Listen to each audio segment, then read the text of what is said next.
حقیقت توی حرفای من با دیسلایک ها و کامنت های فیک عوض نمیشه. این که من چقدر ساب دارم و چقدر پول و پله دارم باعث نمیشه حرفم ارزشش کم یا زیاد میشه. حرفای من حقیقتایی هستش که دیدم. خیلیش رو خودم دوست داشتم میتونستم بگم واقعی نیست و به واقعیتش پشت بدم و برگردم به اون واقعیت قشنگ. اما واقعیت خیلی قشنگتر از رویا و خیاله. رویا تو رو ضعیف میکنه ولی واقعیت تو رو آماده بار میاره.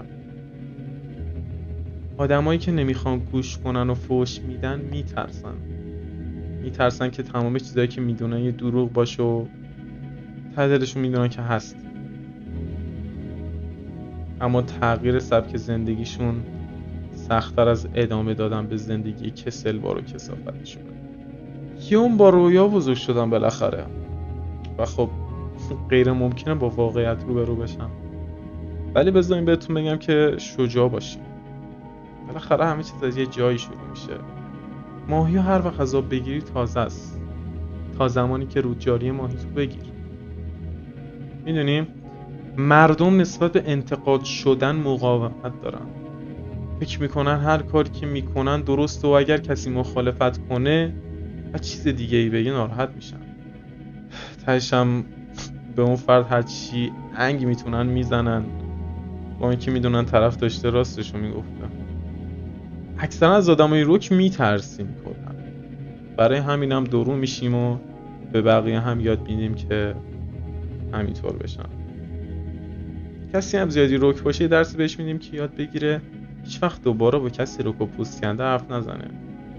به جاش یاد بگیره چجوری دروغ بگه و چجوری تیکه بندازه. همه میخوان خاص باشن. میدونی؟ همه میخوان که خیلی منحصر به فرد باشن. اما در حقیقت از خاص بودن متنفرن و ازش میترسن. خاص بودن اون چیزی نیستش که مردم فکرش رو میکنن. خاص بودن یعنی تنها بودن، یعنی سختی کشیدن، یعنی یه سری کارایی رو تو باید بکنی که اکثر مردم انجام نمیدن. این چیزیه که یک فرد رو خاص میکنه. و خب همونجور که معلوم از اسمش اکثر مردم این کار رو انجام نمیدن. اکثر مردم براشون راحت تره که ببینن چی معروف شده، چی ترند شده، چی بابه و کل زندگی و نظرات و هویتشون رو دور همون بسازن. هر چی بقیه بگن، هر چی اینفلوئنسرای معروف بگن. وقتی میگیم NPC منظورم همین آدمان. یعنی آدمایی که شما تو واقعیت میبینی با اونایی که تو بازیای ویدیویی هستن قشنگ یکی هن. همشون یک نظر رو دارن، همشون یه جور حرف میزنن، همشون یه ایده‌ای دارن و اصلا هیچ فرقی با هم دیگه ندارن. دور زمونه ای شده که درست بودن و نبودن یه حرف رو با 10 تا کامنت برتر اون ویدیو تشخیص میدیم و اگر لایکاش زیاد باشه میگیم این چیز درستیه و اگه دیسلایکاش زیاد باشه میگیم که بو حتما چیز بدیه. خودمون نمی کنیم که یه خود فکر کنیم. ببین که خب به نظر من حتی با اینکه لایکاش زیاده، حتی با اینکه دیسلایکاش زیاده، آیا واقعا این بده؟ آیا واقعا این خوبه؟ نظر من چیه؟